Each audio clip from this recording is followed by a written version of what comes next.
After the kaiju ravage Australia, two siblings pilot a Jaeger to search for their parents, encountering new creatures, seedy characters and chance allies. Welcome back to MChat, the second best place in the known universe to talk about geek stuff. So today we are talking about Pacific Rim the Black, the brand new, long-awaited anime series which is continuing off of the hit franchise.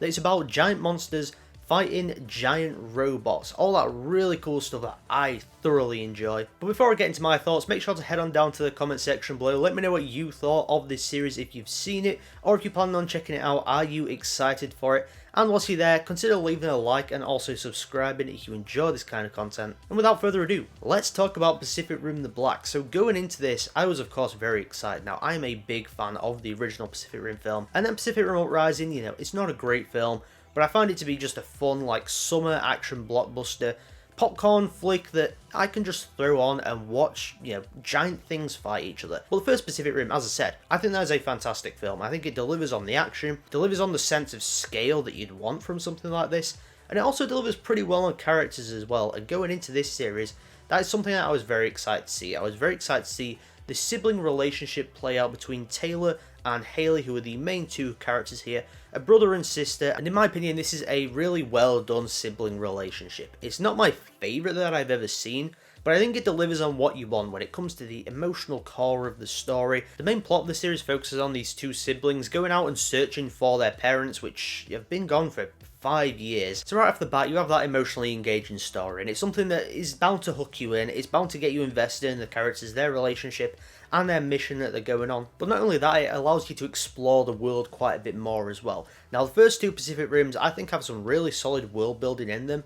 However, you don't really get to explore it all that much, because obviously it's centered on one plot and it's centered on people that are, you know, military pilots, so it's focused more on the fighting the kaijus, and you know, they're in military bases and stuff. We don't really get to explore the outside world, how society is actually living now with these kaiju creatures running around, and I think this series really delivers on the premise and the world building of that. We also get to expand on a lot of the great ideas that are in the Pacific Rim films, a lot of the lore, mythology behind things, especially drifting technology. That's always really fascinating me. Two humans having a direct link and managing to dig into each other's memories, that's a lot of potential outside of the initial thought process behind it, and this series definitely dives into that. A couple of things that I love that they did with drifting was this idea of when you're interrogating someone, using it to get into their memory banks and really discover, you know, what the information is you're looking for. And also it goes into like removing people's memories as well. And I think the drifting technology has a lot of potential, like a lot of story potential especially, and a lot of potential to really dive into the psyche of characters. And I think this series does it very well, and I'm excited to see where it goes in the future. And the one thing that this series captured really well that Pacific Rim Uprising, in my opinion, sort of failed at, was this real sense of scale of these giant robots, these giant monsters, and then these small tiny humans. I feel like the latter Transformers films and Pacific Rim Uprising, they don't really have that sense of scale. It's more just everything's being destroyed and stuff, and you know, there is no shortage of things being destroyed in this show.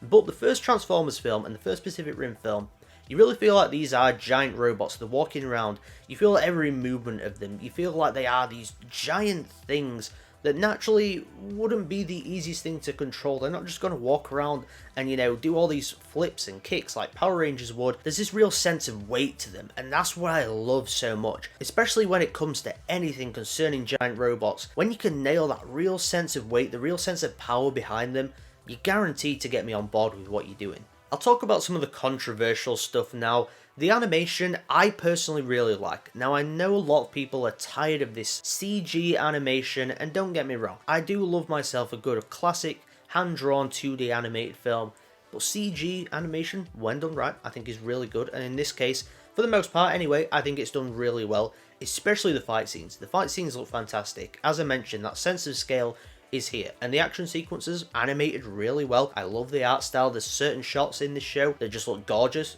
real nice colours to them, but also, you know, there's a lack of colours when there needs to be. I really feel like it captures this world very nicely and it adds a lot of life to it. But the only real issue I have with the show is the way that it animates its human characters. Now, as I said, the art style on them I think looks really good. The facial expressions and just expressions in general, body language of them, really solid. However, the frame rate is just weird. It's This toned down frame rate is a much lower frame rate than the rest of the animation, and for me it's not worked. I've seen it in Ultraman, and I think it was in Dragon's Dogma as well, and it was my issue with both of those series. I don't like this low frame rate for certain parts of the show.